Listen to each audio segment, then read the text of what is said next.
I was broke. And so I knew it was a good deal. So I was like, let's lock this up. So we locked it up. And I was like, okay, I'm gonna take my time to figure out some financing. And so I got creative. I didn't know how I was gonna take it down. I got very creative. I went and started calling all these hard money lenders. I started reaching out to everyone I knew in the space. I was like, hey, do you know any private like money lenders that would fund something like this? And so I was able to find a lender. And this particular deal didn't need a ton of work. It just needed a little love. And I still own that deal today. So I say all this in that, the value add doesn't always have to be this heavy renovation. It doesn't have to be this like big project. It can just be you simply just finding a really good deal and stepping into that good deal and just walking into the equity. All right, guys, welcome to another episode of The Report Saturday edition. And I got my co-host, Miss Alex Johnson. Alex, welcome to the show. Thank you. How's it going? It's going really good. We're just wrapping up a super fun and productive week. We had a closing this week. We also hosted a meetup. But I gotta say, this was probably the smoothest closing week I've ever had, ever. I know you kept saying that like before we were officially closed, and I'm like, don't jinx it, like knocking on wood. But yeah, it really was pretty smooth. You kept saying that, and I kept knocking on wood, and it ended up being smooth. And so now it's in the books. But we can officially say that we added a third deal this year. Third hotel into our boutique hotel fund. Huge shout out to our investors. Congratulations to all of our investors and shout out to the whole team for pulling through and everyone involved. But it is kind of crazy because most of these transactions, there's always like hiccups and things that, come up that are unexpected. But this one went as smooth as it could possibly go. Yeah, it was great. I also think because we picked it up from the lender, that we already had a good relationship with. There was already that trust factor. So things were pretty smooth. But and then we hosted the meetup. Yep. Beers and Deals. This was our 16th meetup of the year. That's crazy. You were responsible for hosting a lot of these and putting them all together. What does it feel like? Yeah, it was cool to kind of see when we were recapping everything yesterday. It's cool to see it looking back and see the guests that we had and just, how everything came together. It's pretty cool. I think we've met so many great people. We've had a lot of great guests and people just keep showing up and I got some regulars now and it's pretty cool to see in hindsight, just everything listed out like that. So appreciate everyone always coming and supporting us and showing up to the meetups. Yeah, it is cool to see all the folks that have come out. I mean, there's people that have partnered with each other. They've done deals together. Yeah. And there's folks from all walks of life. I mean, people that have a lot of experience. There's people that never done a deal before and they're looking to learn how to do it.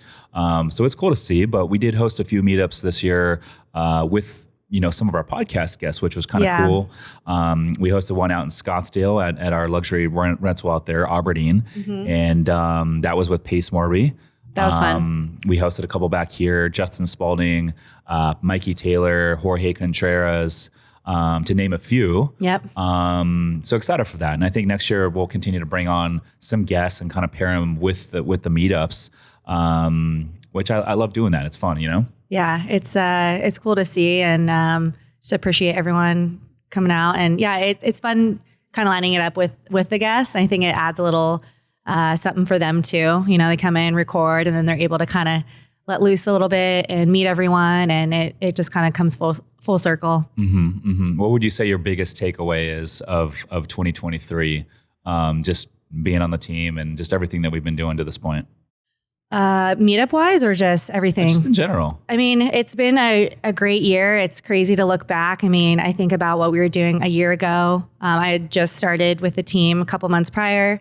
And we were just kind of figuring it out. I think we always are. I think we have really a good team that all kind of complements each other. Whether it's you coming in with a creative idea and then we all kind of band together to get it done. I think we have a good group of people in place and we all kind of complement each other's strengths and weaknesses. But it's been really fun. I've learned a lot just kind of building a company and everything that goes into that.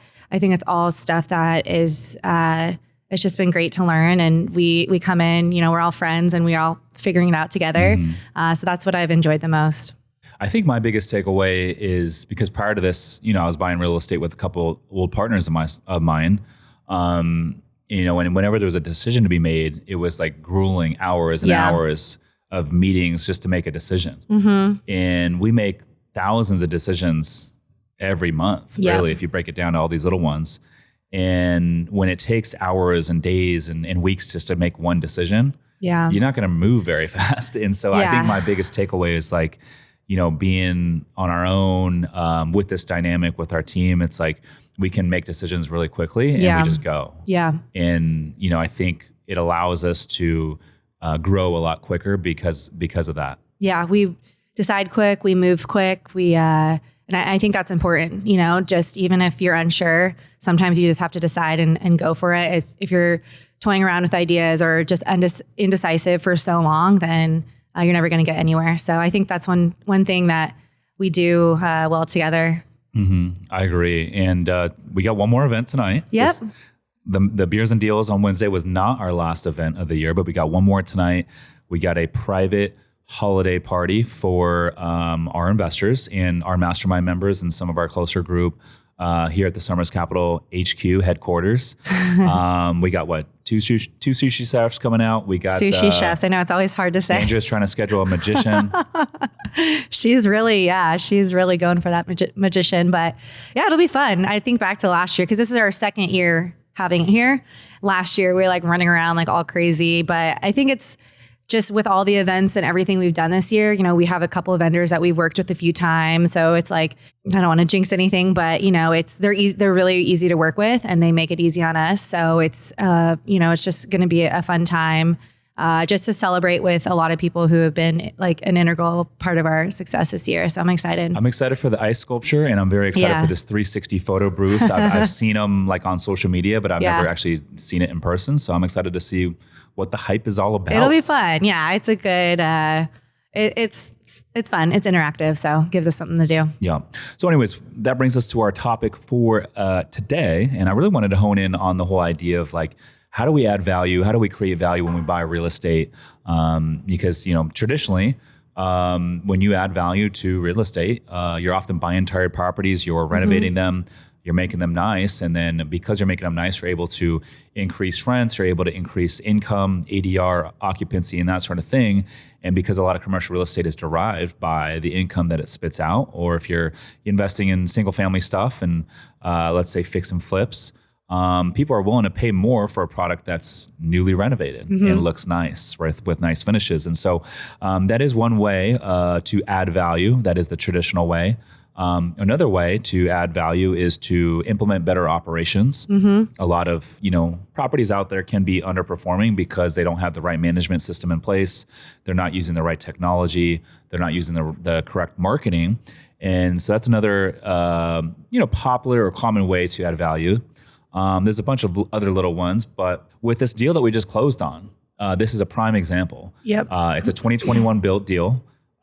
We had caught wind of this deal 8 weeks ago when our lender was down here touring our Little Italy project. And they told Lauren that they were foreclosing on this asset, 2021 built, up in Lake Chelan, Washington, which is a very popular vacation tourist destination, about 3 hours outside of Seattle and about 3 hours to the west of Spokane. And this area is kind of like high desert up there for Washington. So often it could be raining in Seattle, but up there it's nice and sunny, a little bit warmer climate. But that said, we're looking at this deal. It's like, okay, well, it's a newer construction deal. It doesn't need any renovation. So what's the value add play? Well, the value add play in this scenario is we're picking it up at a heavy discount. So this thing last appraised, it was foreclosed on because the developer who built it wasn't a hotel operator. Apparently this gentleman had built some condos in the surrounding area, got into some trouble. And basically, we found out when we got into due diligence that this gentleman had like hired a lot of his family members to work on staff and paying like the housekeepers like six figures and all sorts of crazy stuff. Yeah. But all that to say is stop making the debt service payments, right? And next thing you know, the lender takes it back and they got to get this deal off their books before the end of the year. And we just happened to be right place, right time, built that relationship out. And they said, hey, we thought you guys would be the perfect buyer for this property. And so next thing you know, Lauren and I fly up there, we tour it, quickly put it under contract. And, it recently appraised, or most recently appraised, for $7.5 million. And we were able to pick it up for $4.87 million after the seller credit. And interest only, 0% interest until July of 24, which is pretty cool. So, we were stepping into the property with automatic equity. Now we do have to stabilize the property. We do have to get it up and running. It was underperforming, obviously. But I think that's where the secret sauce comes in. We self-manage all of our stuff.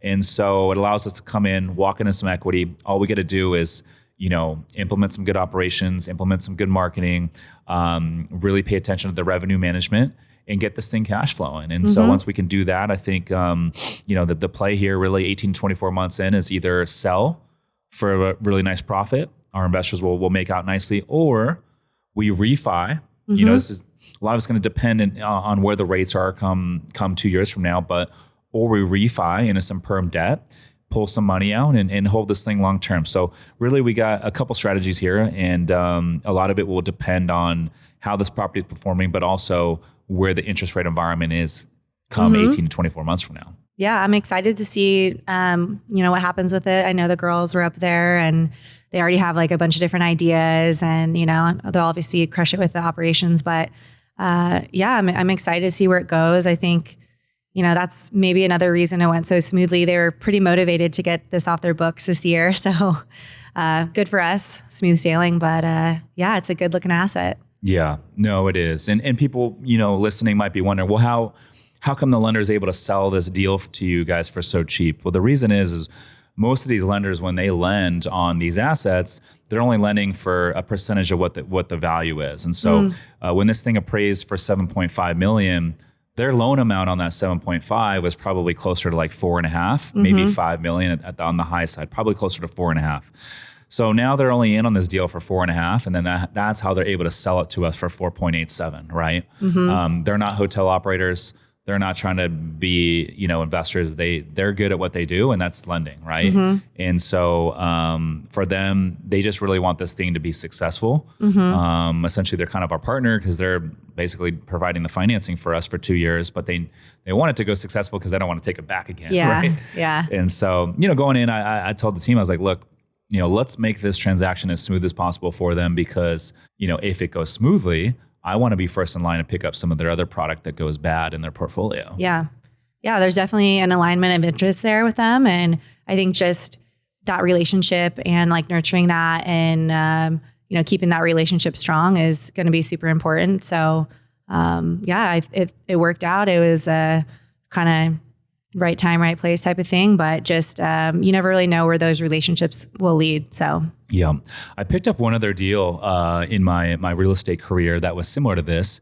There's a broker out in Cincinnati. His name is JD Schmergy. He's one of my buddies, but he sold me my first deal that was 11 unit building in Cincinnati. And since then we kind of become friends.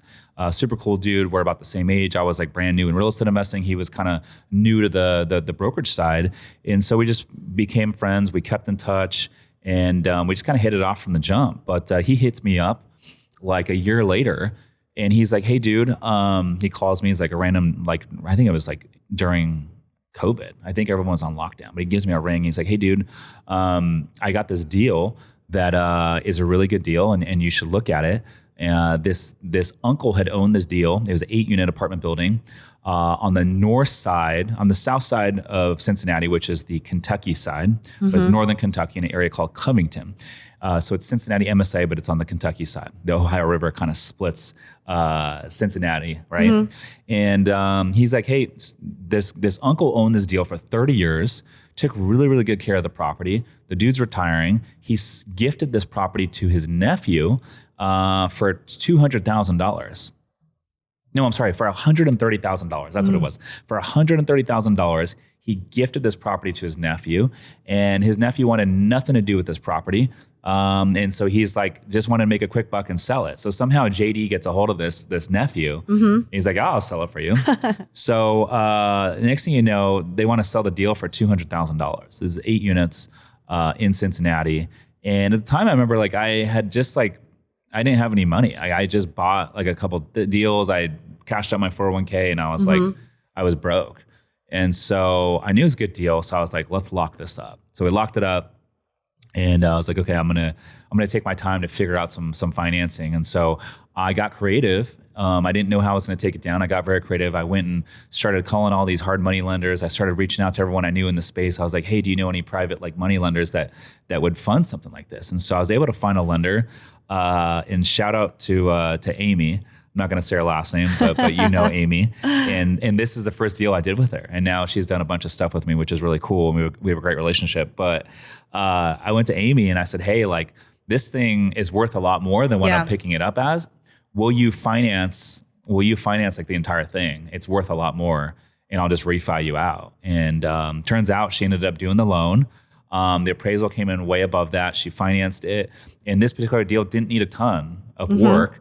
It just needed a little love, you know? And so bought the deal, ended up buying it for $207,000.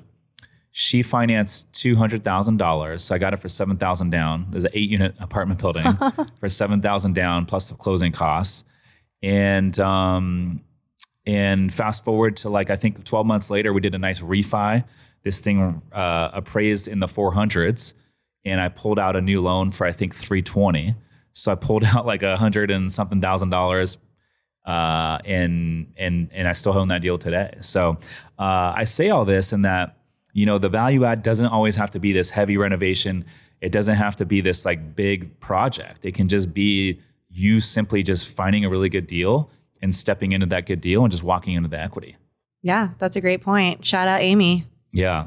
Shout out JD and shout out Amy. So anyways, I hope this episode was helpful for the listeners out there. And excited for tonight's event, Alex. Yeah, it's going to be fun. And I think, hopefully, I mean, you made some good points. I think sometimes people, when they see value add, don't focus on, you know, the potential of like just finding properties at, you know, good deals at discount. So hopefully it's helpful. It definitely is eye-opening for me as well. So thanks for sharing. I'm looking forward to tonight and hope everyone has a good and safe holiday. She's Alex Johnson. I'm Rich Summers. Listeners, thanks for tuning in. We'll see you in the next one. Peace.